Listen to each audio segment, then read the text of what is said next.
A news alert as we come on the air this midday, alive and safe. It is the amazing news, ending a nearly 24-hour search for little JJ Rowland. We're live in Brooksville with all of the details on his rescue. You are watching 10 Tampa Bay this Friday. I'm Courtney Robinson. Within the last hour, we talked to volunteers who found him, saying he ran out to them. Sheriff Al Nienhuis says he was quite a ways from his home, and we have a map that we want you to look at right here. The sheriff says JJ was just north of his home near Cheever and Yance Roads, just south of Parrott Middle School in Brooksville. To give you an idea, as the crow flies, that's about 1.5 miles to the middle school.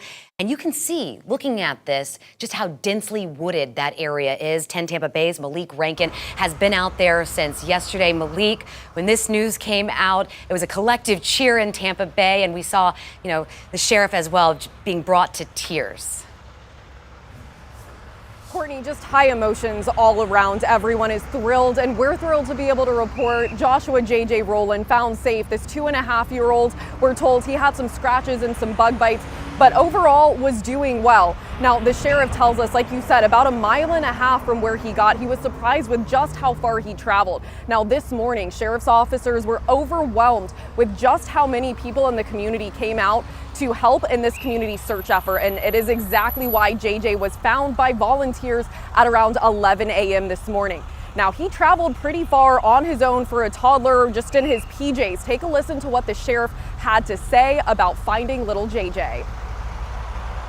He is a very, very resourceful 3-year-old to get that far in that dense of woods. It is very surprising that he made it that far in, bare feet and pajamas. Now, this rescue effort is absolutely thanks to everyone involved. Shannon Clough has been out here reporting alongside and covering this with me. This parking lot behind us, it was filled with all of the people who were involved in this search. High emotions. Yeah, I mean, the only way you can describe it is happiness, relief, and just emotional. I mean, everyone out here that was just filling this parking lot, these volunteers, they traveled from far, near, wherever they could get here just to find JJ. He has been found, and you just saw smiles across everyone's faces, and it wasn't uncommon to see a lot of people tearing up. We saw the sheriff tearing up, and the woman I talked to who was there the moment he was found, she tells me that they were searching since about 8:30 this morning, and they actually went to a field where they were told not to search. They just felt like they had to go. They went into that field, and she says that they saw his curly hair. They knew it was him. They called out. They ran over. One man scooping him up, and I asked, did he look tired? It's been a while. She said he didn't look tired, but he had those bug bites on him, and all he wanted was his mom. I want to play that interview because just hearing it for yourself, I mean, you can feel that emotion. We found him, and he's okay. You talked to him? I was with the gentleman who pulled him out of the woods. As soon as I saw him, I saw the curly hair, and I ran right up to him, asked him if he needed help, and I asked, JJ looked happy. He didn't look scared. He was holding on to that man like that was his saving grace. That gentleman went in there, found him, and we were all there to help him. I offered him water, Gatorade, snacks. JJ didn't want any of that. He just wanted mommy. He asked for mommy. It's smiles all around this morning, and I can tell you happening right now. The man who found him, who scooped him up, is speaking, so we'll let you get right to that and hear from that man hopefully shortly here. And he is speaking right now. Aaron Parsigian is there. Let's go ahead and listen in, Aaron. Seeing, that little boy. Yeah, it's so many emotions, I guess,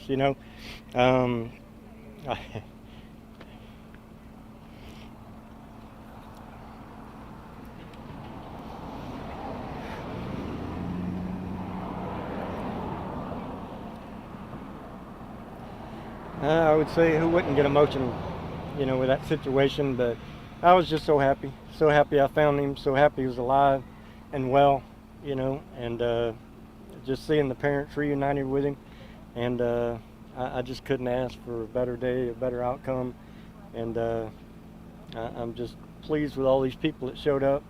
It could have been anybody, just happened to be me. What was the look on his face when he saw you? He seemed, he wasn't smiling, but he was happy, and he put his hands up in the air for me to come get him. So I was calling his name, and I just started saying, your mom's coming, because I didn't want to scare him. But that didn't seem to scare him. He was happy when I picked him up, and like I said, I think it was in some briars, so he didn't want to go any further, but he was standing up, and he looked like he'd been hiking for a while, so maybe he'll end up being my hiking buddy when he gets older. As a yeah. Marine, does it shock you how a 2-year-old could survive out there for 24 hours? It is. It really is. Yes. You know, you probably wouldn't find a lot of adults that would stay out there in the middle of the night, and you know, who knows what's out there. I mean, we have, you know, coyotes and bobcats and that type of stuff, and but I'm sure being 2, he had to be scared, you know, especially during the night, but he seemed in good spirits. He, you know, he wasn't, didn't seem to be any danger. You know, I saw the scratches on his legs and his arms, and, you know, I took a picture with me and his family, his parents and him, and he was just happy. He was happy, happy to be back. How thankful are you that, you know, instead of going on that fishing trip this morning, you decided to spend your time searching for this little boy? Yeah, I'm very thankful. You know, it's, I think a lot of people here probably felt the same way, you know, and I don't know, I figured I'd go fishing anytime, but, you know, I need to come out and help everybody, and I know the area good. Being a 3rd generation here in Brooksville, I've got this county pretty figured out, so it was just great, you know. I'm sure the Lord told me to be here. Did you speak to his parents at all? I did, yes. I was in the ambulance with them, and they insisted on taking a picture with me, and of course they hugged me, the whole family, grandma, cousins, everybody, and you know, like I said, you know, it's just my lucky day, you know, our lucky day, I should say. It's everybody's lucky day, and I'm just glad I was a part of it. And what exactly did you say that you heard that made you walk in that direction where you found it? It was almost a whimpering noise, but he didn't really seem to be crying. It was almost like the verge of crying, but he was just kind of making some childhood noises, you know, nothing like he wasn't screaming or crying that he had any major problems. And as soon as he see me, you could almost see him light up, you know, and as soon as I seen him and his hair, I'm like, that's him. And so of course I jumped on 911, and it's kind of hard because I was trying to, you know, keep him calm, you know, instead of trying to. So another gentleman, I yelled at him and said, I've got him. So he come and I gave him my phone and said, you know, will you talk to 911? So that's kind of where we're at. Within minutes, we were loaded with deputies, and you know, everybody was just thrilled to death that I've seen that this ended so great, you know, really. Can you describe the area kind of around? Yeah, you know, where I went, I came into a real wooded area over at Ernie Weaver Youth Park, which is just north of here. And I come through, and then I come to a big pasture, kind of like the one right behind you.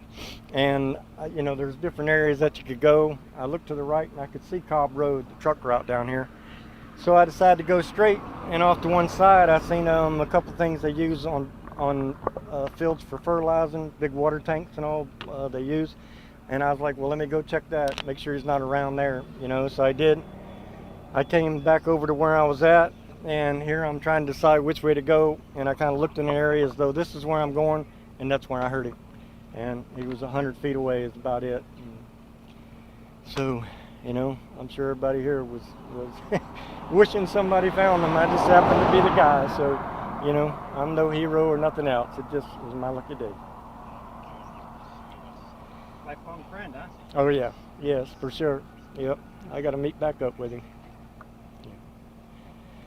But, And hearing right there from Roy Link, a Brooksville man who found 2-year-old JJ Rowland. He is now at his home. He is with his parents. He is safe. You heard from so many saying just scratches, bug bites, but he is otherwise doing well. Roy saying that he was trying to figure out where to go, and just about 100 feet away, heard some noises and then noticed that it was JJ and just scooped him up. We're so glad that he's okay. He said, you know, it is everybody's lucky day, and it truly is everybody in this community's lucky day. We've seen so many people coming out, trying to help this family, trying to find this 2-year-old little boy. And I want to share video with you of that moment of the rescue. There were quite a few volunteers, and you can see right there as we're watching this, of all of the volunteers.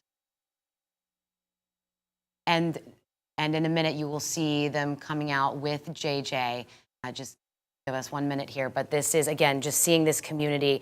Everyone, there he is right there with Roy. Roy is holding him. Roy Link, again, a Brooksville man who found him, holding JJ as paramedics are there with him, and then his family as well, another volunteer off to the side there with Roy. And look at JJ. He said that JJ didn't really smile, but he lit up when he saw him. He said that he was in some briars, didn't really look like he was trying to move. JJ, again, for those of you just joining us, it has been such a developing situation. Last seen in his front yard around 10:40 yesterday morning. His mom then noticed him missing. She had been taking a nap, noticed him missing, searched for him, alerted deputies, and then we saw law enforcement come out in full response, bringing in helicopters, divers, dogs, so many volunteers looking and looking, resuming that search this morning. And right after that search started, around 11 a.m. this morning, that is when Roy was able to find and locate JJ. Again, an incredible end to a situation so many worried about this 2.5-year-old little boy surviving overnight in a densely wooded area. You know, as you heard Roy Link say, there are, wild animals out there, all kinds of things that not many people, he said, not many adults would be willing to stay out in overnight. But this boy, again, safe and sound, and again with his parents, and you just know just how elated they are. We're going to stay on top of this. We'll have much more for you coming up, but you can also learn about the search. We've been on this from the beginning, so you can learn about the search from the beginning to the end. All of the video that we have, the details from volunteers, it's on the free 10 Tampa Bay app. Stay with us. We'll be back.